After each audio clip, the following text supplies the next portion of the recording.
Following video will concern 3 different versions of Rust Legacy off of rustlegacy.eu. The first one we're not going to be covering is the 2013 Christmas time version, otherwise known as Rust Alpha. This is the label screen that it has that says that. It's the only reason I ever call it that. However, this is the one that had zombies and some non-functioning cars in the game, so we're not going to be covering it. But it did not allow in it, except with a hack, a map. And this inspired a lot of people to add maps to the game. Eventually, Garry Newman and facepunch added them in.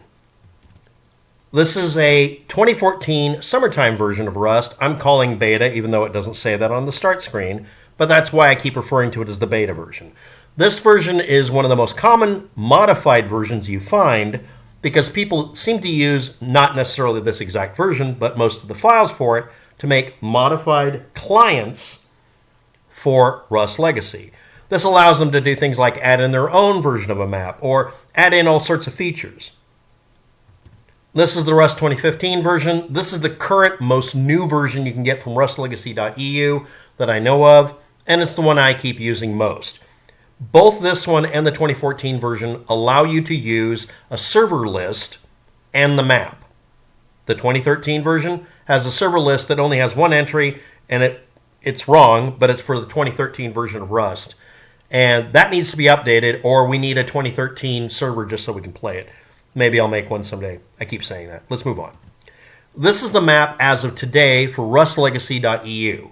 It has the branding stuck on it. What I did was I did something simple. I found the map.png file and simply renamed it. It then downloaded a brand new copy of it because they needed one, and they stuck their logo on it. Now, I want to point out a couple of things. This is not or cannot legally be considered a claim of ownership of this artwork. It can't. Almost 100%, in fact, I would dare say 100% of this map you're looking at was created by other people years ago. It is not belonging to Rust Legacy or anybody else. It is a work of the community. However, parts of this, or majority of this, were acquired by doing one of those old map hacks by looking down at the map. It should be pointed out that down here you can see tanks and there's a bunch of buildings. That's from the very, very old version, back when the zombies were put in. And that was back when it didn't have the ability to run a map that I know of. I mean, maybe it did. But the point is, the map hack to do this was to get above the ground either by fly hacking and then taking images and then stringing them together, or B, having your character's head the camera, go above the ground and point straight at the ground. This is commonly used in many video games. In fact, this is something I've taken advantage of recently. Now, as you can see from this, it has a full population of the trees at the time. I can make one like this, but I'm avoiding it because I'm trying to do this in such a way that I'm literally not driving myself insane trying to do something. So let's move on to the next layer. As you can see, we have this much information. This is the accuracy or lack of accuracy or defect factor. This is lining up pretty close with the road. These green dots are right where I should be on the road, right? Then we get here, it's far north of where it's supposed to be. This map is stretched.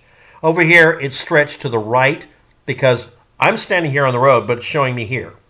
Same thing over here. It's consistently defective. So I did a resizing of it that I've talked about in previous videos and some other enhancements to it. So let's look at them. That's god-awful. I screwed up everything. Yes, I used the transparency in the background, and I screwed it up. I should have resized it and done a better job. Sorry. But anyway, that made it to where I got reasonable accuracy. Then later on, I fixed it by getting the original image, just like I did today, by the way. Back then, when I did it, it didn't claim to have a rustlegacy.eu logo on it, which, honestly, please stop doing that, guys. But anyway, here it is, and yes, it's still screwed up looking. I had to scrunch everything, but at least it lines up. And I added in loot spawns and buildings. There's a dot for the south and the north, barn. They don't have loot spawns, but sometimes they do on some servers, so I use that as an excuse. But all the buildings have a dot, and all the spawns have a dot. So there we are.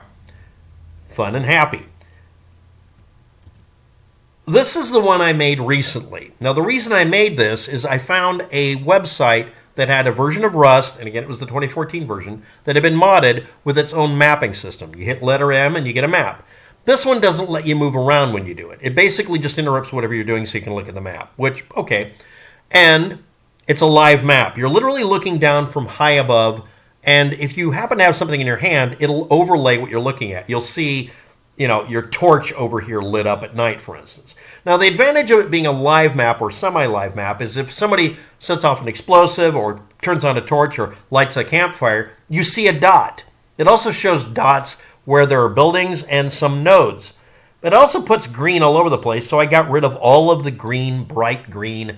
Oh my God, stop it. Now, first thing I'm going to bring up is this is not property of Rust Realm or property of Rust Relic or anybody else who did a mod. This is an extremely old mod somebody wrote a long time ago to grab the literal image of what's below it. And the other reason I can say this is not really their property is I've modified this by adding stuff. Let's look around a little bit here for just a short time. First thing we got is I've added in little gray boxes where the buildings are. They're not accurate as far as perfect positioning. It doesn't show all the walls. It just shows you where things might be. Over here we have one gray and another gray dot here, or dash, that show the two little buildings in that space. Over here we have Split Town, not looking anything like it, but I made a gray box with some stuff in it. Here's another gray building. That's for the north barn. Here's the south barn with a little gray building. Here's another one, here. These are all grabbed from various versions of the same mapping. These I just hand drew because I got fed up with trying to make it work. Same thing here with a hangar, and here with the, you get the idea, all the little bunkers and such. Over here was a green blotch that should not have been done in my opinion, so I copied literally that rock, covered up all the rocks as best I could, and put in two poorly done green things to symbolize where the tanks are. That's it. That's all I've done.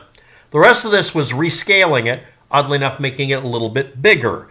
The other one needed to be made a little smaller, so making it a little bit bigger would smear things. It gets a little ugly. Okay, I understand that, but it's the best I can do. Now, the way I did it was I had to go, you might have noticed that there's rocks here that come to an abrupt stop. This is the edge of the rock update that was done, I think, 2014. So I went to this corner, this corner, this corner, and as far down here as I could, and in the middle as much as I could, while grabbing a screen grab of Rust Realm's version of the map. Now again, what you're looking at isn't their property. This is a remix. I've altered it, number one. Number two, it never could belong to them because it's literally just a depiction of what the game looks like if you were to go high enough above the ground and then drop. If you get up in the mountain range, which some of you have done, and you look down on it, you notice that you can see a lot of these details because a lot of them stick out. And if you go ahead and activate a very long distance version of the rendering distance, you'll actually see all of this stuff. That's essentially what's done. Now, it had an add-on for increasing frame rate that would let me turn off the trees, so I did that as much as possible. While I did this, it kept putting a red dot on the screen as a blurry dot, which you might have seen in the map before. That indicates strongly that all of the other maps were done the same way.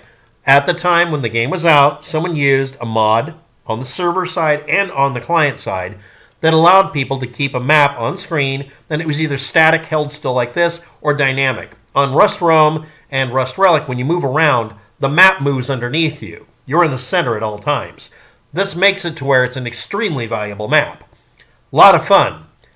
Except for the overhead and the game glitching and it constantly causing massive lag spikes versus me just throwing a PNG together like this. Now again, anybody making a copyright claim, I'm going to have this uploaded on Imager. Have fun. But none of this belongs to you because really this is literally just a picture of the work done by facepunch and Garry Newman.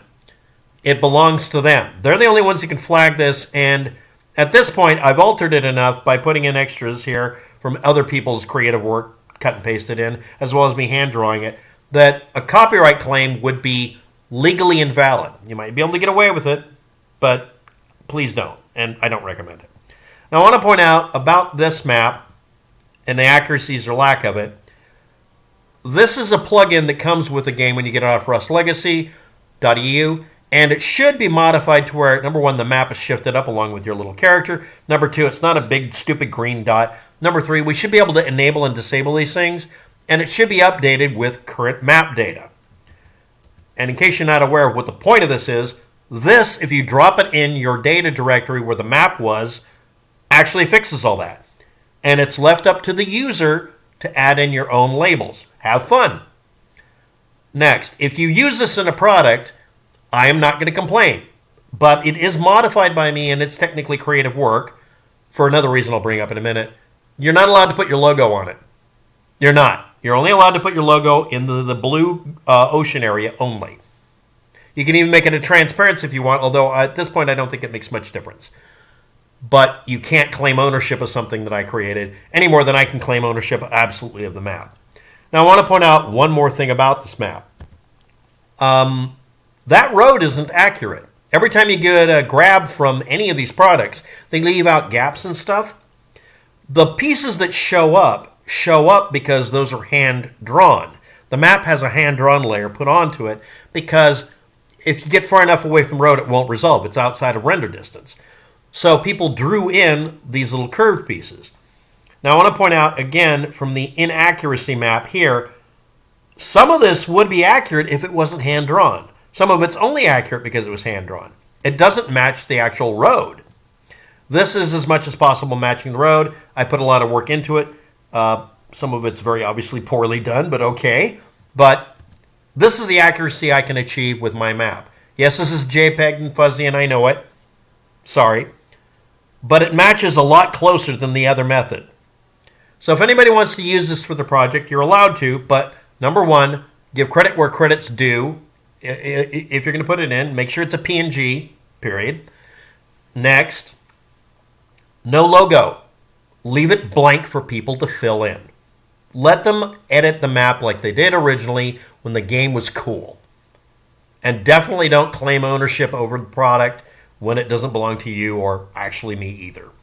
The majority of this map image is made by Facepunch and Garry Newman and their entire crew of people that were awesome in creating this game. They deserve 100% of the credit, but I've modified it and this is my mod of it.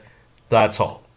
If anybody has any information on any hotkeys or parameters to work with in any of the mapping software that's out there, and preferably full documentation, I don't care what the language is, please give me a link or tell me where to look it up. If any of you know of any of the hotkeys that are supposed to be used specifically on Rust Rome to turn off the stupid frames per second meter that's in the upper left-hand corner and all the other garbage, please tell me. I already know about the F5 button. That brings up the ability to shut off the trees as much as possible. That came in very handy. I'll also be uploading another version of this later, which I'll just include as an extra link that'll say addendum or update, that will have all the trees in it, because some of you might prefer it. I would prefer it that way too, but I couldn't keep it consistent enough because the game wouldn't let me. Thanks for watching. Have a good day. Good luck with that. And this has been a video about me attempting to make an improved version of the map, and I think I might have done a decent job since it at least lines up for the most part. Goodbye.